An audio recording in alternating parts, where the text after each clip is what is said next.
슈퍼스타인 이소룡은 세상을 떠났다. 신문의 헤드라인은 홍콩 사람들에게 이소룡의 죽음을 알렸다. 그들의 슬픔을 전 세계 사람들이 같이 나누었다. 1973년 7월 25일 수천 명의 그의 친구들과 동료, 팬들이 구룡의 장례식장에 모였다. 그들이 항상 존경해왔던 사람에게 마지막 경의를 표하기 위해서 말이다. 경찰은 그날 30만 명의 사람들이 영웅의 마지막 모습을 보러 길거리와 장례식장을 꽉 메웠다고 추정하고 있다.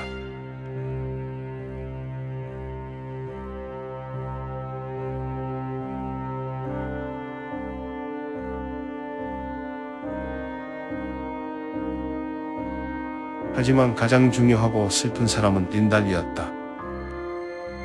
그녀는 이소룡에게 다음 세상에서 만날 때까지라는 화환을 바쳤다.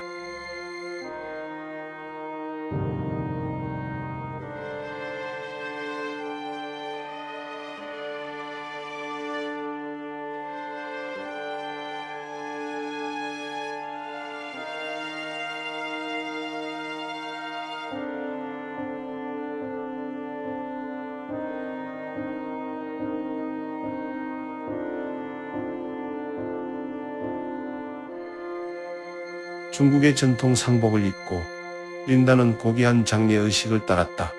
장례식장 밖에선 군중들이 기다리고 있다. 그들도 이소룡을 잃어 슬퍼했다. 골든 하베스트의 이소룡 동료들도 마지막 작별 인사를 하러 왔다.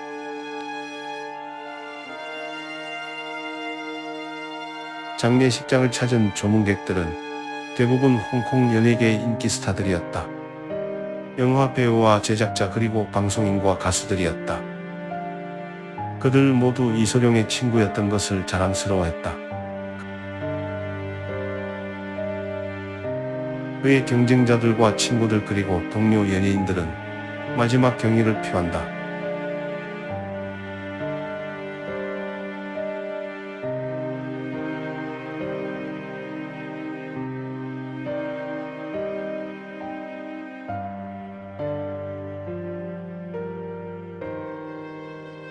제임스 본드의 스타 조지 라젠비는 그가 죽기 불과 며칠 전에 같이 일하기로 계약을 했었다.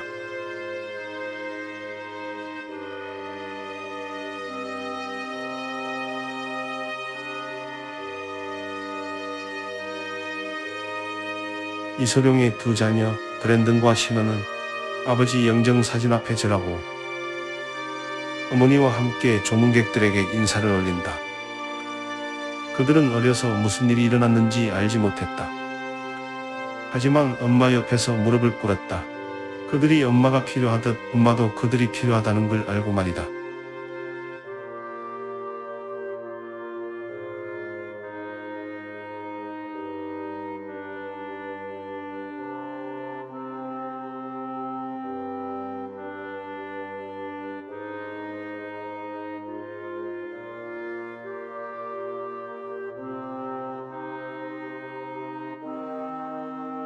조문객들이 계속 몰려왔다. 팬과 제자들 그리고 쿵푸 친구들이 말이다.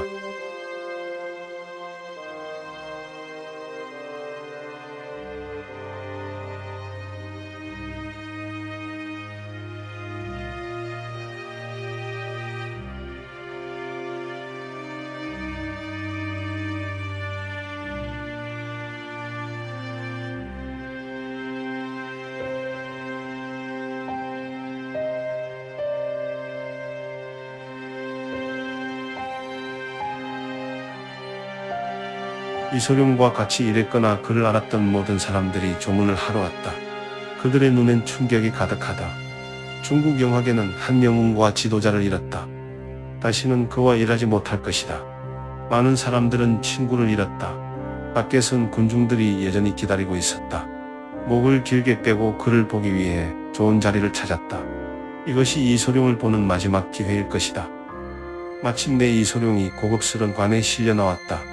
관은 홍콩 달러로 10만에서 20만 불 정도의 가격이었다. 중국 영화 역사의 새로운 장을 연 사람에게 걸맞는 것이었다. 처음으로 국제적인 영화 스타가 된 중국 배우에게 말이다. 그 슬픈 날에 모인 사람들이 그를 마지막으로 보기 위해 앞으로 나온다. 이소룡은 가만히 누워있다. 다시는 그 민첩함과 속도로 세상을 놀라게 하지 못할 것이다. 다시는 그의 아내에게 미소를 짓지도 아이들과 놀아주지도 못할 것이다.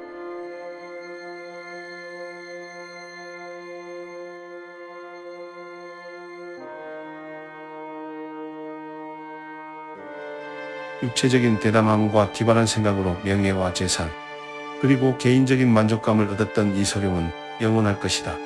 그의 삶은 수많은 사람들에게 기쁨과 흥분을 주었지만 그의 죽음은 슬픔과 추억만을 남겼다.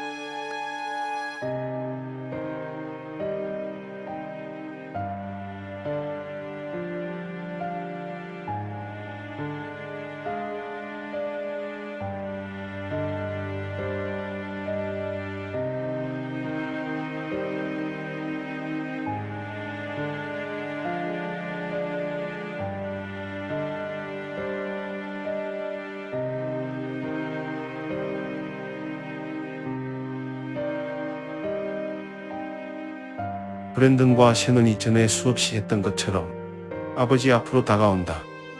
하지만 이것이 마지막이 될 것이다.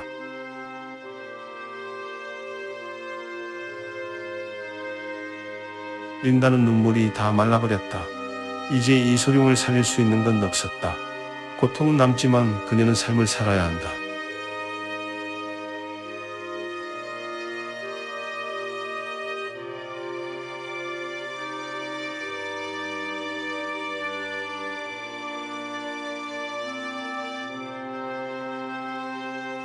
밖에서 기다리던 수많은 팬들은 장례식이 끝날 때까지 자리를 떠나지 않았다.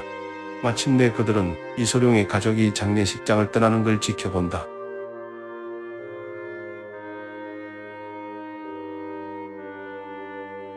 홍콩에서 장례식을 치른 며칠 후에 린다와 아이들은 미국으로 이소룡을 데려가기 위해 홍콩 공항에 도착한다. 하늘은 흐리고 이슬비가 내렸다. 이소룡의 죽음을 둘러싼 상황들은 잘 모르는 사람들의 수많은 추측을 불러일으켰다. 린다는 이때까지 침묵으로 일관했다. 하지만 공항에서 간단한 성명서를 발표한다. 제 바람은 홍콩의 신문사들과 시민들이 제 남편의 죽음에 대해 추측을 그만하셨으면 하는 겁니다. 아직 부검 결과가 나오지 않았지만 전 자연사라는 것 외엔 다른 의심을 갖고 있지 않습니다. 전 그의 죽음을 그 누구의 탓으로도 여기지 않습니다. 그러니 제 바람을 존중해 주셨으면 합니다. 이소룡이 마지막으로 홍콩을 떠난다. 여름비로 흐릿한 날 그를 실은 비행기가 스타의 마지막 여행지인 미국으로 떠난다. 장시간 비행은 린다에게 지난 며칠을 다시 생각할 시간을 주었다. 하지만 시애틀에 도착하자 다시 남편이 세상을 떠났다는 비극과 슬픔이 파고들었다. 시애틀에선 이소룡의 어머니가 기다리고 있었다. 말을 나누기 전에 린다와 슬픔에 잠긴 그녀의 시어머니는 서로를 꼭 껴안는다. 친구들과 친척들이 그녀에게 몇 마디를 건넨다. 두 여인의 슬픔을 들어줄 수 있는 위로의 말은 없다는 걸 알면서 말이다.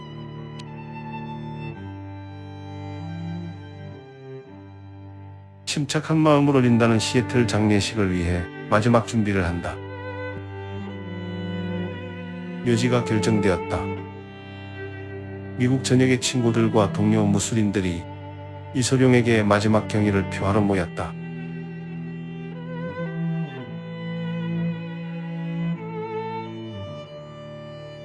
홍콩에서 온 관은 태평양을 건너면서 손상됐다.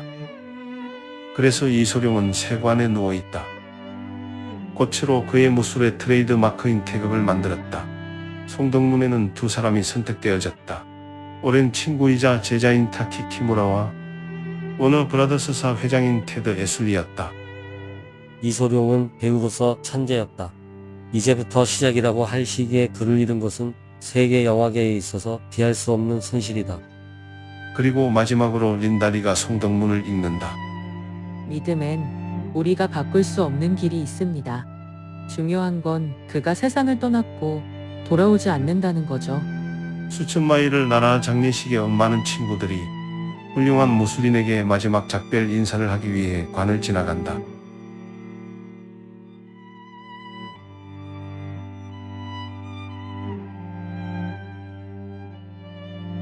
그를 잘 아는 우리들은 그의 말과 사상을 영원히 잊지 않을 겁니다.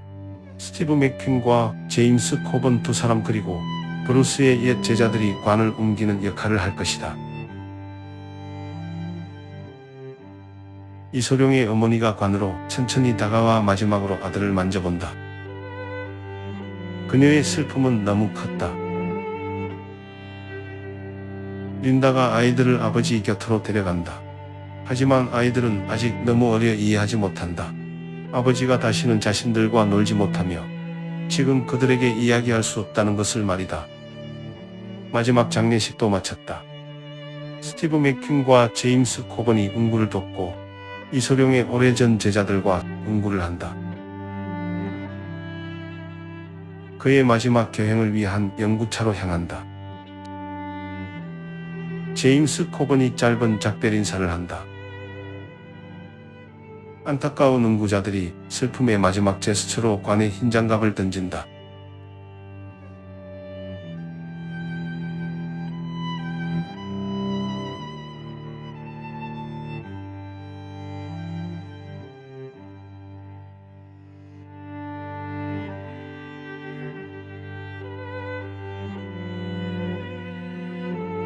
비록 이소룡이란 한 남자는 땅에 묻혔지만 그가 스크린과 무술계에 가져왔던 전설은 영원히 계속될 것이다.